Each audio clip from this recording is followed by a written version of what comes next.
جتنی شفقت، جتنی رحمت، جتنی توجہ، جتنی اہمیت حضور سرور کائنات صلی اللہ علیہ وسلم نے اپنی امت میں سے خواتین اور عورتوں کو دی ہے وہ کسی کو نہیں دی۔ حجۃ الوداع کے موقع پر بھی آپ صلی اللہ علیہ وسلم نے فرمایا ایھا الناس اتقوا، اے لوگو ڈرو، خواتین کے معاملے میں ڈرو۔ یہی وہ عورت تھی، یہی وہ عورت تھی جو سر بازار بکا کرتی تھی، یہی وہ عورت تھی جو وراثت میں تقسیم ہوا کرتی تھی، یہی وہ عورت تھی جس کو اچھوت سمجھا جاتا تھا، یہی وہ عورت تھی جو مخصوص ایام میں جانوروں کی طرح کسی بند تاریک باڑے کے اندر بند کر دیا جاتا تھا، یہی وہ عورت تھی جس کے کھانے کے برتن الگ کر دیے جاتے تھے، یہی وہ عورت تھی جو ان مخصوص ایام میں کسی چیز کو ہاتھ لگاتی تھی اس کو ناپاک تصور کیا جاتا تھا، اس کو ناقابل استعمال تصور کر کے اس کو دور پھینک دیا جاتا تھا، یہی وہ عورت تھی جس کو پیدا ہوتے ہی زمین میں زندہ درگور کر دیا جاتا تھا، یہی وہ عورت تھی جس کو قتل کر دیا جاتا تھا، یہی وہ عورت تھی جس کو وراثت سے محروم رکھا جاتا تھا، یہی وہ عورت تھی جس کو سر بازار بیچا جاتا تھا، خرید و فروخت کی جاتی تھی، جانوروں کی طرح اوصاف بیان کیے جاتے تھے، اس میں یہ صفت ہے، اس میں یہ صفت ہے، اس میں یہ خوبی ہے، اس لیے اس کا ریٹ زیادہ ہے، اس کا ریٹ کم ہے۔ میرے دوستو یہ حضور نبی کریم صلی اللہ علیہ وسلم کی رحمت ہے، رحمت خاصہ ہے، آپ کی مہربانی ہے، آپ کی شفقت ہے کہ آپ کی وساطت سے اللہ جل شانہ نے اس عورت کو حقوق دیے ہیں، اس عورت کو ماں کا درجہ دے کر کے قدموں میں جنت کو رکھا ہے، اس عورت کو بہن کا درجہ دے کر کے بھائی کو اس کا محافظ بنا کر کے کھڑا کیا ہے، اس عورت کو بیوی کا درجہ دے کر کے شوہر کو اس کا محافظ اور نان نفقہ ادا کرنے والا بنا کے کھڑا کیا ہے، اس عورت کو بیٹی کا درجہ دے کر کے اس کی بہترین تربیت کرنے پر جنت کو لازم قرار دیا ہے۔ اگر جنت چاہتے ہو اپنی بیٹی کی بہترین تعلیم و تربیت پرورش کر کے اس کا گھر کا کر دو اور مجھ سے جنت کا وعدہ لے لو۔ آقا نامدار صلی اللہ علیہ وسلم نے فرمایا، ایک روایت میں آتا ہے جس نے اپنی دو بیٹیوں کی بہترین پرورش کر کے اس کو گھر کا کر دیا وہ جنت میں ایسے ہوگا جیسے یہ دو انگلیاں ہیں، وہ میرے ساتھ جنت میں ہوگا۔ کتنی بڑی خوشخبری ہے۔ جی ہاں یہی وہ عورت ہے جس کو آقا نامدار صلی اللہ علیہ وسلم نے رحمت قرار دیا ہے، جس کو زحمت سمجھا جاتا تھا رحمت قرار دیا ہے۔ لیکن افسوس، صد افسوس، اسلام نے آقا نامدار صلی اللہ علیہ وسلم نے اس عورت کو کتنا باوقار معاشرے کا فرد بنا کر کے پیش کیا ہے، اتنا ہی اس بدبخت نے اپنے وقار کو زمین بوس کیا، اتنا ہی اس نے بغاوت کی ہے۔ آپ دیکھ نہیں رہے، ہر ایک جانتا ہے کہ 8 مارچ آزادی عورت کے نام سے، عورت ڈے کے نام سے جو طوفان بدتمیزی ملک پاکستان کی سرزمین پر بڑے شہروں میں برپا کیا گیا ہے، کس طرح گزشتہ کئی سالوں سے اور علماء بھی اپنی فرض منصبی ادا کرتے ہوئے آپ لوگوں کو آگاہ کر رہے ہیں۔ علماء تو ہوا کا رخ دیکھ کر کے بتا دیتے ہیں کہ کیسا طوفان آنے والا ہے، لیکن آپ لوگوں کو سمجھ تب بھی نہیں آتی جب اولے سر میں پڑتے ہیں، پھر بھی سمجھ میں نہیں آتا ہے۔ علماء کہہ رہے تھے کہ خدا را ان کا راستہ روکو، ان کو باہر نکلنے سے منع کرو۔ یہ عورت کی آزادی کی آڑ کے اندر، عورت مارچ کی آڑ کے اندر اسلام مذہب آقا نامدار صلی اللہ علیہ وسلم صحابہ کرام صحابیات کی توہین کرنے جا رہے ہیں، ان کے اگلے قدم وہی ہوں گے۔ آج وہی ہوا۔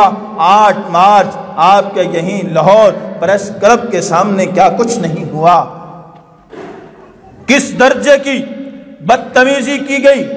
اسلام کی توہین الگ، مذہب کی توہین الگ، آقا نامدار صلی اللہ علیہ وسلم کی توہین الگ، صحابہ صحابیات کی توہین الگ، وہ ایسے جملے جو ناقابل بیان ہیں زبان پر لائے نہیں جا سکتے۔ میرے دوستو، یہ ایک عالمی ایجنڈا خصوصاً موجودہ حکومت کے برسر اقتدار آتے ہی اقتدار کی چھتری کی تلے یہ مادر پدر آزاد بدبخت، میں تو ان کو ولد الزنا ہی کہوں گا۔ اگر ایسا ہی مسئلہ ہے پھر اسلام کا نام لینا چھوڑ دو، کہو ہمارا تعلق عیسائیت کے ساتھ ہے، ہم یہودی ہیں، ہم مسلمان نہیں ہیں۔ اگر مسلمان ہو تو پھر احکامات پر عمل لازم ہے۔ ہر مسلمان کے لیے قرآن کے احکام نازل ہوئے ہیں اور اس کی اتباع ہر مسلمان کے لیے لازم ہے۔ چھوڑ دو اسلام کو بھی۔ کس نے کہا ہے زبردستی تمہارے اوپر اسلام مسلط کیا جائے گا؟ قرآن نے کہا لا اکراہ فی الدین، دین کے اندر زبردستی نہیں ہے۔ اس کا مطلب یہ نہیں کہ مسلمان ہو کر کے احکامات پر عمل نہ کرو، نہیں، جب دائرے میں داخل ہو جاؤ گے پھر سارے قوانین لاگو ہوں گے۔ یہ کہیں نہیں ہو سکتا کہ تم کہو میں تو بھائی پاکستانی ہوں اور لندن میں جا کر کے میں آپ کے قانون کو فالو نہیں کرتا، میں ٹریفک قوانین کو فالو نہیں کرتا، میں رانگ وے جاؤں گا اور چلان بھی نہیں کرواؤں گا۔ یہ نہیں ہو سکتا۔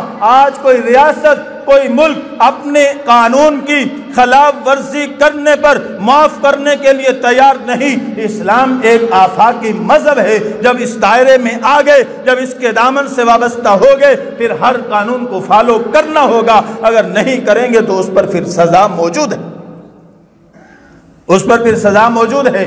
میرے دوستو، سوچنا چاہیے ہم کدھر جا رہے ہیں، آنے والی نسل کو کیا میسج دے رہے ہیں، کہاں جا رہے ہیں۔ ہم یہی کہتے تھے کہ یہ مغرب اور یورپ کا ایجنڈا لے کر کے آ رہے ہیں، یہ عورت کی آزادی کی آڑ میں عورت کو تم کیا حقوق دے گو۔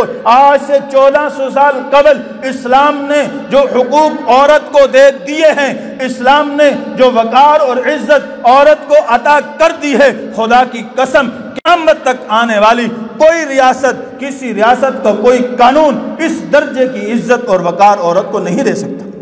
یہ تو اس آڑ کے اندر مغربی ایجنڈے کو مسلط کرنا ہے، اور بلی تھیلے سے باہر آ گئی ہے۔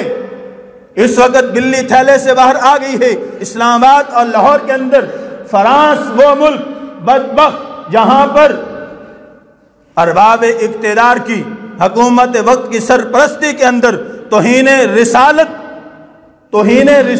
کی گئی، اور برسر عام جو ہے میڈیا کے اوپر توہین رسالت کی گئی، اور ہمارا ابھی تک مطالبہ چل رہا ہے فرانس کے سفیر کو ملک بدر کیا جائے۔ آج آپ کے عورت مارچ کے اندر اسی فرانس کی ایک تنظیم کا جھنڈا نظر آتا ہے لہراتا ہوا، جس کا ماٹو صرف اور صرف یہ ہے کہ اس دنیا کے اندر ہم جس پرستی کو قانونی شکل دی جائے، ہر ریاست کے اندر ہم جس پرستی کو قانونی شکل دلوا کر رہیں گے۔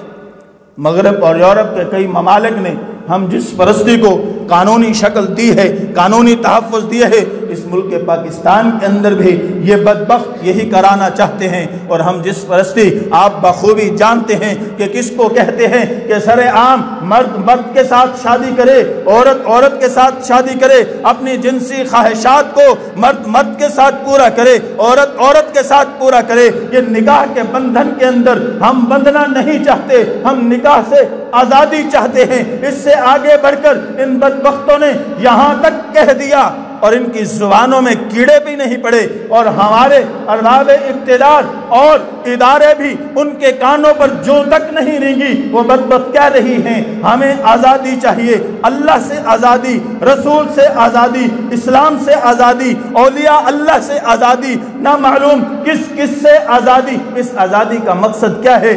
آنے والی نسل کو کیا میسج دیا جا رہا ہے؟ میرے دوستو، ہم جنس پرستی وہ ایسا کبھی عمل ہے جو قوم لوط کے اندر پایا جاتا تھا، اور قوم لوط پر اللہ نے ایسا